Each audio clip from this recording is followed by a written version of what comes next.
we will open things and ask Coach Smart to make some opening comments. Then we'll go to questions. Again, raise your hand. We'll get a microphone to you. Identify yourself and wait for the microphone to get to you. Coach? Yeah, we came here with a plan to have a connected assault. We talked about it all week, and we wanted our team to stay connected, and they did that. Our team kind of played this game like they played the whole season.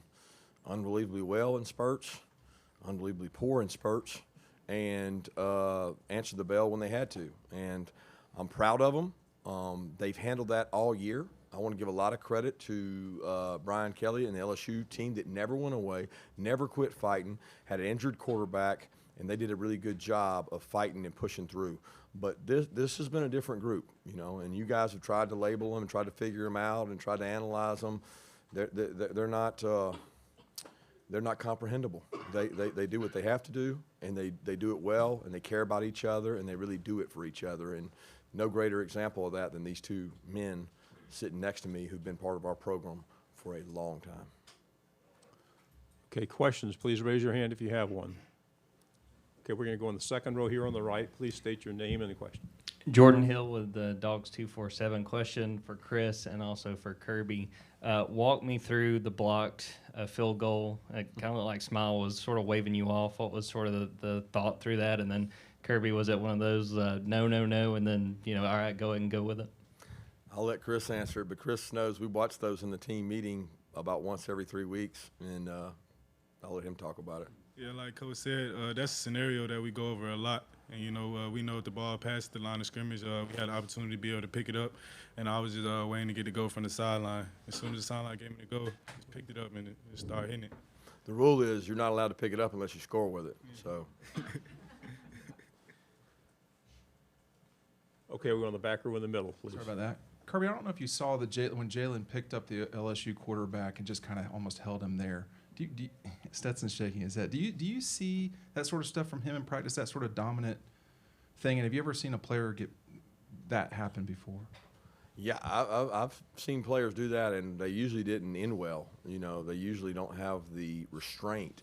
And I told him, I said, you know, you prove to a lot of people that there's a thought process and great restraint to keep from doing something dumb. It showed great discipline on his part to not do anything, or, you know, we had a penalty in this game early in the year. I think it was Kamari on I don't know if you call it a body-to-body suplex tackle, and you don't do that. And I just got a lot of respect for Jalen to not do that. Unfortunately, we don't let him do that to Stetson. Otherwise, Stetson would be in pieces. On your right, standing up. Brooks Austin with Dogs Daily. Stetson, you seemed extremely confident in the first half today. I think you were 19 of 24, over 200 yards, 4 touchdowns.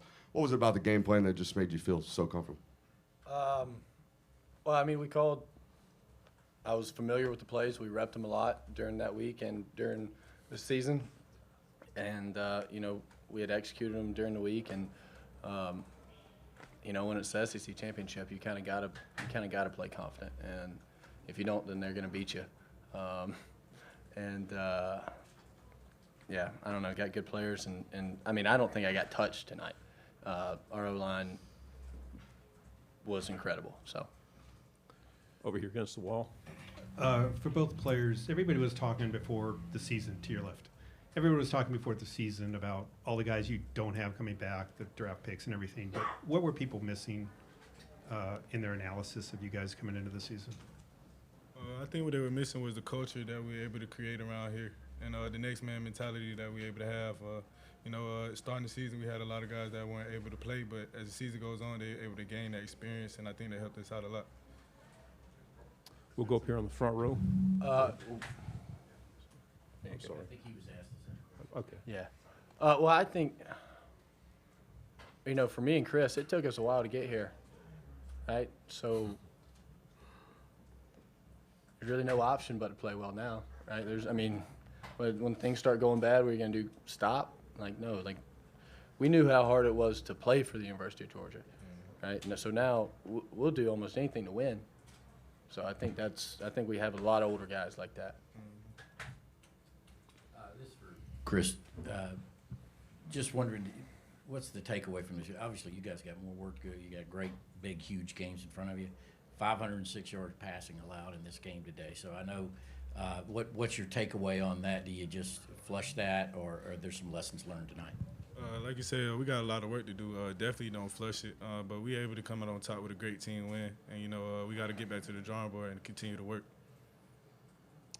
Left side, fourth row. Kirby, you mentioned some unbelievably poor spurts here in the course of the game. What concerned you coming out of tonight, and what are you going to work on over the next 4 weeks? Everything. Like, there's nothing that we can't work on over the next 4 weeks, right? We do camp-style practices. Our guys know everybody can get better. Conditioning level, tackling. But football's a tough, hard sport, and our guys embrace challenges. So I think they'll embrace the challenge of getting better, and you can't say you're going to go work on one thing because then you'll be giving up on some other things. And we need to work on a lot of things. And our guys understand as the year goes on, teams tackle poorly, teams cover poorly, defense usually deteriorates, and that's not the culture here, and it won't be accepted or tolerated, so we got to fix it. Anything specific coming out of tonight, though? I would have to watch the tape to see. We played a different style in the second half, and that affected us some, and just got to play better. We got to affect the quarterback better. Front row. Stetson, Coach spoke earlier this week about checking the box as far as this game is concerned. I know this may sound like a silly question, but you guys won the national title last year, came up short in this one. Did that leave any kind of void that y'all were just determined to kind of take care of today? Well, what's the question? I'm sorry. I said it may seem like a silly question. You guys won a national title last year, but came up short in this game. How important was it to make up for that, for lack of a better word, today? Yeah, winning the SEC is a big deal. This is the best conference in football, and I think with national championships is huge and great, and that's our next goal. But SEC is the first goal, and it's the first goal, second goal after winning the East. But winning the SEC championship, I mean, there's only one of those. I mean, it's a banner, right? I mean, it's the same thing as a national championship, just a little bit smaller scale. So yeah, it was important for us. Front row. Yeah, for Kirby and Chris, the example of it, ball hitting the LSU player's helmet, and then obviously the field goal. Is that just perfect examples of not playing until the whistle's blown and those two key moments of the game? Yeah, I think it's a trite expression to say play till the whistle's blown. I mean, hell, everybody plays till the whistle's blown, right? I mean, that's what you do. I think it's more about his instincts. That's the same play and the same exact route that he picked off on Clemson last year. And he jumped it. He played it aggressive. He understood what the quarterback's check was. He understood his leverage. I mean, how many times do you think you've run that stunt since you've been here? A ton. A ton. And he saw it. He jumped it. And by him jumping it, it caused the balls to go in the air, and then it bounced off him. I think Smiles, we talk about tips and overthrows. Mel Tucker had a saying here. What do they say, Chris? Tips and overthrows. Got to get those. And we got them. And that's a big deal. And Smile did it, and then Chris picking up that's just football savvy and football awareness for him to pick that ball up, because we showed him video of guys touching the ball after it's blocked and the other team gaining possession. But we also say, if you can score, go do it. I don't know if you remember last year, we blocked one on Alabama national championship game, and Lewis or Quay, about messed it up, and they would have gotten the ball. And so we use that as an example of don't touch it. And Chris thought about that. You could see him thinking about that. Then he realized there's nobody covering, so he went. Yeah, I just think same thing Coach said, just savviness and instincts and just understanding what we want to get done when we step out there.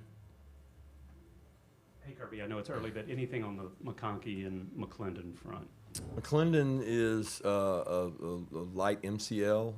Don't know how long it'll be.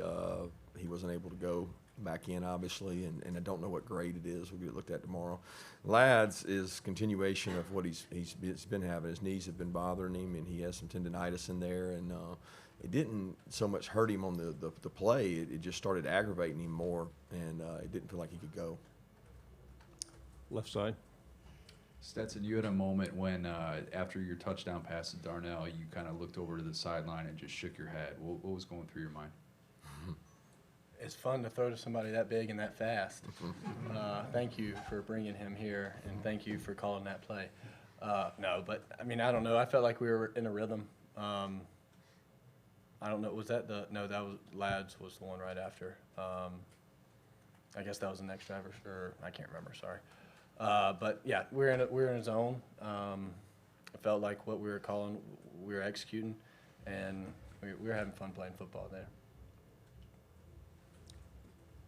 All right. Question for Kirby and Stetson. Kendall had another game where he had several big runs. Just how big has he been in these last few games, particularly once he's come back from that injury? Man, his toughness. I thought tonight was the first time that he really had his pad level and was running through contact. You know, he's made some big runs, but tonight it was his pads were lower. He ran over people, kept his legs churning. Of course, he had the explosive ones. He's looked really fast when he's broken out of there, and it's almost like he's gaining steam at the end of the year as he's run the ball. Right here in the front. This one's for Chris. Hey, Chris, congratulations. Earlier in the week, you said 4 times the charm. You've been here. This is your 5th year. I just wonder how it feels to finally get this one. I know you have a lot of football left to play, but how does it feel to win this game the fashion that you did on the stage that you did? It feels amazing. You know, just coming up short so many times, just to finally be able to get a win, it feels great for sure. 4th row. Kirby, did you call the 2-point conversion so you all could use that play? And Stetson, your view on that play on the field? We went with it because it was by the book. By the book, we felt like that differential made it right. I think it was 25 to go to 27. Is that right? But it was just by the book. So the book said, you know, if they were able to score, the analytics were go for 2. And I told Monk, and I was like, we might should have saved that play because it's one we've worked on for a long time. But in football, you don't save plays. You run them when you need them, and we didn't know what was going to happen the next 3 to 4 series, so we executed it. Yeah, Go ahead. I liked it. It was fun to just see it. I talked to AD in the huddle because he hadn't played that much, and I was like, all right, this is you, brother. And so I sprinted left, tossed it to him, and he actually threw a spiral, I think. Yeah. I don't think he's thrown one of those in practice. No. I don't think he's repped that play. No, somebody else repped it. We don't need to talk about that. Yeah, that's right. You know, me and AD have something that you'll never have. What? We're both career passing record at UGA is 1 for 1, and I'm 1,000%. 2-point conversions, drop the snap, do a pass, 1 for 1. So you and Bobo are behind me and AD. Okay. Yeah, Coach. They seem like they were having some momentum. Nussmeier comes in, they score a couple, touchdowns. Y'all get the ball at the 5. 8 plays, 95 yards, just marched it, took all the momentum out of the game. Is that planned? Is there a message in the huddle? I know you say you play every snap in and out, but you needed an 8-minute drive there and a score, and you got it. Let me tell you what was planned, to come out in the second half and drive it down their throat. And we were doing that, and we had a little mishap, okay?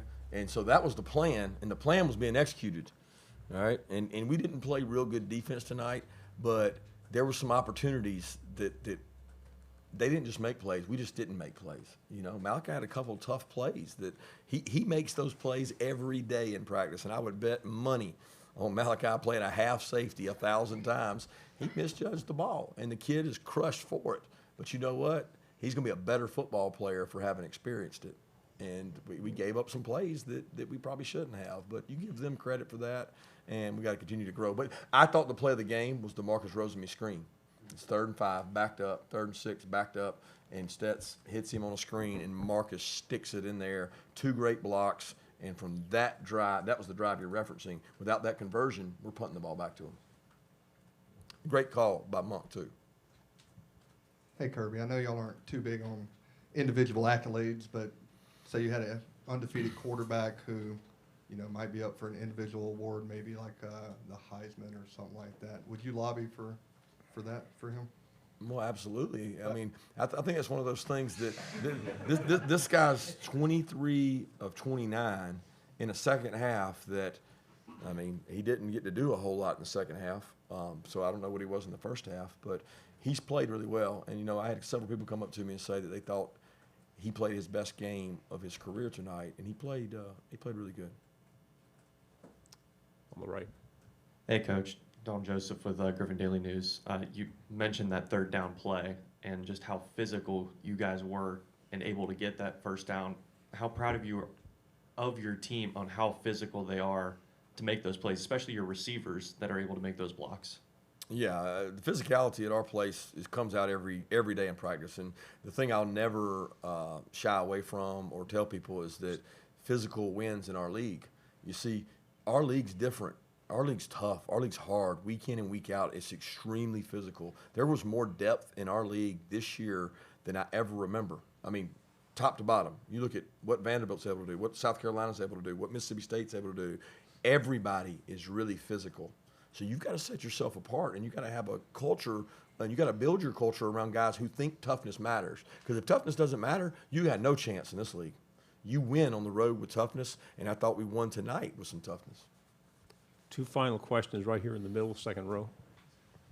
Yes, Stetson, obviously the last two performances in here have been really strong for you. Can you talk about your comfort level playing here and I guess the likelihood that you'll be back here again in a few weeks? Well, I don't know. It goes into all those decisions. But I don't. Yeah, I mean, we like this place. We played pretty good here. I don't know if it's the turf or the humidity, because good Lord, it was hot in there today. I mean, I'm about to cramp up sitting here. And I don't even barely run. But, I don't know. I don't think it's anything about this place in particular. I think we just had a good game plan and went out and executed it. Final question, front row. Kirby, my question is similar about that. Obviously, tomorrow's the selection show. How much do you know about what awaits you guys, who the opponent might be, and did you see, a little bit of the chaos that took place before your game got played? I have not seen one thing. I tried not to pay attention to any of it. I didn't have any games on or any phone. I mean, I hadn't heard anything to even know what's going on. It didn't matter. To me, that's so far away that, like, we don't control it. Number two, we so far away, you got time to prepare for it. My focus has been on this, because I told those kids, I don't want one kid to walk out of our program without an SEC championship ring for their career. And that was about to happen if we didn't get that one. And they said enough was enough tonight, and they got them one. Coach, guys, thank you very much. Congratulations. Thank y'all. Thank you.